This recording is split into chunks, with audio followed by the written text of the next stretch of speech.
ساتھ والا پڑوسی زیادہ غریب ہے ادھر نہ بھیج دے. یہاں گندم امیر شہر کی ہوتی رہی خراب اور بچی کسی فقیر کی فاقوں سے مر گئی.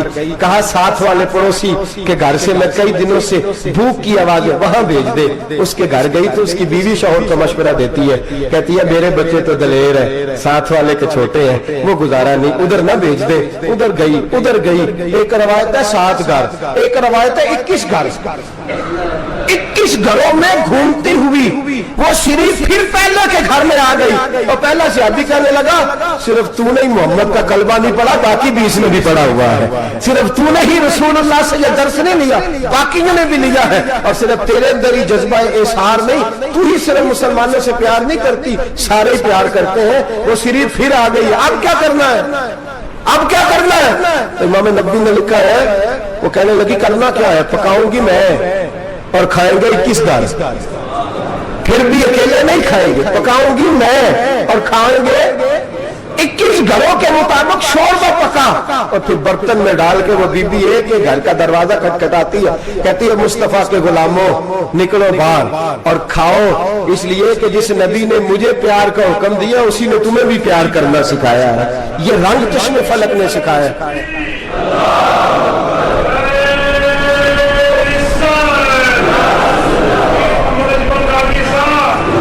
آپ کی بڑی مہربانی, زندہ باد وہی ہے جس کو اللہ رسول زندہ باد فرمائے. بڑی مہربانی, اللہ جزا دے. عرض یہ کرنے جا رہا تھا کہ رسول کریم صلی اللہ علیہ وسلم نے پیغام دیا امت کو. فرمایا دیکھیں نا کتنے بڑے لفظ ہیں. یہ نہیں فرمایا دوزخ میں جائے گا, یہ نہیں فرمایا کہ اسے جہنم کی سزا ملے گی. میرے نبی نے فرمایا میں اسے مومن مانتا ہی نہیں, میں اسے مسلمان اپنا مانتا ہی نہیں. حضور کسے؟ فرمایا جو پیٹ بھر کے کھاتا ہے اور اس کا ہمسایہ بھوکا سو جاتا ہے. میں مومن ہی نہیں مانتا. سزا تو تب ملے گی نا کہ جب میں کسی سزا کا اعلان کروں. میں مانتا ہی نہیں, وہ میرا ہے ہی نہیں. خود پیٹ بھر کے کھا رہا ہے, ہمسایہ اس کا بھوکا, میں نہیں مانتا. انما المؤمنون اخوہ, مومن بھائی بھائی, میں مانتا ہی نہیں اسے. اور میرے حبیب پاک اتنے بڑے لفظ حدیث میں اور کہیں نہیں ملیں گے آپ کو, اتنے بڑے جملے کہیں نہیں ملیں گے. میرے نبی پاک نے فرمایا اللہ کہے گا قیامت کے دن کون ہے؟ اتنے بڑے لفظ حدیثوں میں ملتے نہیں جتنے یہ ہیں. حضور نے فرمایا رب فرمائے گا بندے سے کہ میں تیرے پڑوس میں بھوکا تھا, تو نے مجھے روٹی کیوں نہیں کھلائی؟ کون کہہ رہا ہے؟ اللہ کہہ, میں بھوکا تھا تو نے روٹی نہیں دی, میں ننگا تھا تو نے کپڑا نہیں دیا, میں پیاسا تھا تو نے پانی نہیں پلایا, میں بیمار تھا تو تیمارداری. یا اللہ نہ تو کھاتا ہے, نہ پیتا ہے, نہ کپڑا پہنتا ہے, نہ تو بیمار ہوتا ہے. لا تاخذہ سنۃ ولا نوم, تجھے بیماری آتی نہیں, اونگ نیند نہیں آتی. میرے مالک تو میرے پڑوس میں تھا. تو حضور فرماتے ہیں رب فرمائے گا وہ جو بندہ تیرے پڑوس میں بھوکا تھا تو بندہ تو میرا ہی تھا نا, وہ جو بندہ تیرے پڑوس میں ننگا تھا تو بندہ تو میرا ہی تھا نا, وہ جو تیرے پڑوس میں پیاسا تڑپتا رہا تو وہ میرا ہی بندہ تھا. تو دوائی لینے جائے تو بڑے اسپتال میں اور اس بیچارے کو 20 روپے پرچی کے بھی میسر نہ آئے تو میرا ہی بندہ تھا. میرے دوست خیال کر اور یاد رکھ, یہ جو ہمسائے ممالک میں ظلم ہوتے ہیں, زیادتیاں ہوتی ہیں. ہمارے گھر کا پنکھا اچھا چلتا ہے, ہم جلوس اس وقت نکالتے ہیں جب ہماری لائٹ بند ہوتی ہے. ہم جلوس اس وقت نکالتے ہیں جب ہمارا ایسا جو ہمیں تنگ کرتا ہے. ہم اس وقت درد محسوس کرتے ہیں جب ہمارے گھر تک آگ آ جاتی ہے. یہ جو باہر آگ جل رہی ہے یہ تیرے گھر بھی آ سکتی ہے, یہ جو باہر فساد ہو رہا ہے یہ تیرے دروازے تک آ سکتا ہے. میرے رسول پاک نے ایک جان, مسلمان کو ایک جان قرار دیا. مجھے بتائیے انگلی کو کٹ لگ جائے, مسلمان ایک جان ہے نا, انگلی کو لگ جائے کٹ, دماغ کہتا ہے میں نے نہیں سوچنا اس کے بارے میں, میں نے اس کے درد کو محسوس نہیں کرنا. انگلی کے درد ہے, انگلی جانے, اس کا کام جانا. ایسے ہوتا ہے نا. بولے پیروں سے کہتے ہیں, انگلی کہتی ہے چاہے ڈاکٹر کے پاس, پیر کہتے ہیں نہیں میں نے نہیں جانا, انگلی کا کام ہے انگلی جائے. ایسے ہی ہے نا. دل سے کہتے ہیں تو تڑپ تھوڑا سا, انگلی کو درد ہے, کہتے میں کو تڑپوں, انگلی کا ماما, انگلی جانے, اس کا کام جانے. ٹیلی فون کرنا ہے, ڈاکٹر صاحب کا پتہ کرنا ہے, تو کان کہتے ہیں میں نے نہیں بات سنی ڈاکٹر صاحب کی, زبان کہتے ہیں میں نے نہیں بولنا, انگلی جانے. ایسا ہوتا ہے. پیر احتجاج کرتے کہ میں نے ڈاکٹر کے پاس میں کچھ چکر کھاتا پھروں ڈاکٹر کی دکان کی, انگلی کو درد ہے انگلی جانے. ایسا ہوتا ہے بھئی. میرے رسول پاک نے فرمایا مسلمان ایک جان ہے. تو درد برما کے مسلمانوں کو ہو رہا ہے تو پاکستانی کہہ رہے ہیں کوئی بات نہیں, وہ جانے, ان کا کام جانے. ایک جان ہے نا, درد ہونا چاہیے, تکلیف ہونا چاہیے. پھٹے پہ باتیں ہوتی ہیں اس موضوع پہ. اسمبلی پہ گفتگو ہوئی ہے اس موضوع پہ؟ آپ کی صوبائی اسمبلیاں اس موضوع پہ بولی ہیں؟ آپ کے کونسل اس موضوع پہ بولے؟ ہم تو اپنی اپنی سیاستیں، اپنے اپنے تماشے، اپنے اپنے چکروں میں لگے ہوئے. وہ دریا کے اندر سسکتے مسلمان، بنگالی کہتے ہیں ہمارے نہیں، برمی کہتے ہیں ہمارے نہیں، پاکستانی کہتے ہیں ہمارے نہیں، ترکی کہتے ہیں وہ کس کے ہیں؟ وہ کس کے ہیں؟ وہ اللہ کے بندے ہیں، محمد عربی کے غلام ہیں صلی اللہ علیہ وسلم. میرے دوستو، کیا ہمیں کیا غرض ہے؟ وہ جانے ان کا کام جانے. یہ جب تیرے پیروں تک آگ آئے گی پھر تجھے پتہ چلے گا یہ بڑی سخت آگ ہے. آج جس کافر نے برما پر عرصہ دراز تنگ کیا ہے، مسلمان تھوڑے تھوڑے مفاد لینے کی خاطر نا بنو عباس اور بنو امیہ کی جنگ چل رہی تھی. بنو عباس جو تھے وہ غالب آ گئے، بنو امیہ جو تھے ان کی حکومت ختم ہو گئی. تو عیسائیوں نے بنو امیہ سے کہا کہ ہم تمہارے ساتھ تعاون کرتے ہیں، ہم تمہارے ساتھ تعاون کرتے ہیں اور بنو عباس پہ غلبہ پا کے تمہیں حکومت دلاتے. بنو امیہ بڑی جدوجہد کر رہے تھے بادشاہی کے لیے، لیکن انہوں نے کہا کہ ہم لڑ رہے ہیں، کوشش کر رہے ہیں، لیکن ہمیں کسی کافر کی مدد کی ضرورت نہیں. ہم جتنا مرضی لڑیں لیکن کافروں کے ہاتھوں بنو عباس کو مروانے کو ہم تیار نہیں. میں خبردار، تمہارا آپس کا معاملہ ہے، ہم خود نمٹ لیں گے، تمہیں اجازت نہیں دیتے تم اندر کودو اور کود کر کے تم فسادات پیدا کرو اور مسلمانوں کے اندر تقسیم کرو. میرے دوستو، مسلمان کو سوچنا چاہیے، سوچ بڑی رکھنی چاہیے. گھر کی جنگ سے نکل آ، اب بہو ساس کی جھگڑے سے باہر آ جا، اب محلے کی سیاست چھوڑ کے باہر کا سوچ. اب اسلام کو تیری حاجت ہے. اب پوری دنیا جب مسلمان کو دیکھے نا، فیس بک یوز ہوتی ہے، اس پہ نوجوان جب اسلام کی بات کرنے لگے گا، اس پر جب بڑا اسلام کی بات کرنے لگے گا، پوری دنیا میں پیغام جائے گا کہ مسلمان اب جاگنے لگا ہے، مسلم خوابیدہ بیدار ہونے لگا ہے، اب اس کی آنکھیں کھلنے لگی ہے، اب یہ اپنے مذہب کی بات کرتا ہے، اب یہ اپنے ملک سے، صوبے سے، برادری سے نکل کر بولتا ہے. اب یہ کہتا ہے کہ بازو تیرا توحید کی قوت سے قوی ہے، اسلام تیرا دیش ہے، تو مصطفی ہے. اب یہ بڑی سوچ رکھتا ہے، اب یہ عالمی بات کرتا ہے. میرے دوستو، ہمارا تو حال یہ ہے، امام اعظم ابو حنیفہ کا فتویٰ ہے، آپ فرماتے ہیں جو مولوی عالمی حالات سے باخبر نہ ہو، وہ جمعے کی تقریر نہ کرے، تو مسلمانوں کی رہنمائی نہیں کر سکتا. عالمی حالات سے جو خبردار نہ ہو، تو جس کو چھٹی ہو جائے تو نے ختم نہیں پڑھا، دوڑ جا مسجد سے، تو ختم نہیں پڑتا، ہمارے تجھے پتہ ہی نہیں دکان رہتا ہے، بھاگ جا. وہ عالمی حالات پہ بات کرے گا، کیونکہ بیچارے کو تو پتا میری سویرے چھٹی ہو جانی. سیاست کا لفظ چھیڑا نہیں تو میں گیا نہیں. یاد رکھے، وہ جو بیداری ہے، وہ جو اعلیٰ ظرفی ہے، وہ جو بڑی سوچ ہے، وہ جو ملت کی سوچ، وہ جو قومیت کی سوچ ہے، وہ جو آگے بڑھنے کا زاویہ، وہ تو اندر اقبال کہتے ہیں گلا تو گھونٹ دیا اہل مدرسہ نے تیرا، گلا تو گھونٹ دیا اہل مدرسہ نے تیرا. تجھے تو مدرسے والوں نے پلیٹ پکڑا دی ہے کہ جا سویرے لنگر کٹھا کر کے لا اور دوپہر کو روٹیاں مانگ کے لا اور دیکھ آج مرا کون ہے، ختم کس کا پڑھنا ہے. تو گلا تو گھونٹ دیا اہل مدرسہ نے تیرا، اب کہاں سے آئے گی صدا لا الہ الا اللہ. تو گھونٹ دیا تیرا گلا، تو کیسے بڑی بات کرے گا؟ بڑی بات کے لیے بڑی سوچ چاہیے، بڑی تگودو چاہیے، بڑی کوشش چاہیے، بڑا حوصلہ چاہیے. مسلمان چھوٹی چھوٹی لڑائی میں، چھوٹی چھوٹی جنگ میں، ایک دکاندار دوسرے دکاندار سے لڑ رہا ہے، گلی والا دوسری گلی والی سے لڑ رہا ہے، محلے والا محلوں پہ اعتراض. ایک شہر میں رہنے والے میں نے دوسرے محلے پہ اعتراض کرتے دیکھے. یقین کریں، ایک شہر میں رہنے والے، علاقے میں بسنے والے کہتے ہو بھائی توبہ ہے اس محلے تو کہ اللہ ہی بچائے. لا حول ولا قوت.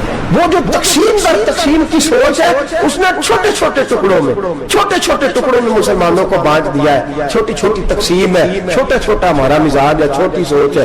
بڑی سوچ کی بات سنیے. صلاح الدین ایوبی، یاد رہے نا آپ لوگ، تو آخر حضرت صاحب ایڈی وڈی گل چھیڑ چڑی ہے، یہ مطلب ہی کوئی نہیں، کنے برما جانا ہے تو کنے مدد کرنی ہے. میں تو بڑی فریضہ سر انجام دے رہا ہوں. میرے نبی نے فرمایا برائی کو یا ہاتھ سے بدل، ہاتھ سے نہیں بدل سکتا تو زبان سے تو بولنا. تو میں معذور کمزور آدمی ہوں، ہاتھ سے بدلنے کی طاقت نہیں رکھتا، تو دوسرے درجے پہ تو مجھے عمل کرنے دو نا. اثر کرے نہ کرے سن تو لے میری فریاد، نہیں ہے داد کا طالب یہ بندہ آزاد. رونے تو دو، تڑپنے تو دو، آہیں تو بہانے دو، سسکیاں تو لینے دو، مار کھائیے تو تڑپنے تو دو. وہ قرآن پاک برما میں پابندی لگی ہے تو میں یہاں سوچنے لگا ہوں کہ وہاں تو پابندی لگی ہے، یہاں پہلے لوگ کوئی نہیں پڑھتی. معاذ اللہ تعالیٰ حالات دن بدن مسلمانوں کے لیے ایک ایک کر کے. افغانستان میں جو آگ لگی تھی، پھر وہ عراق میں بھی لگی، پھر وہ لیبیا میں بھی لگی، پھر وہ مصر میں بھی لگی، پھر وہ یمن میں بھی لگی.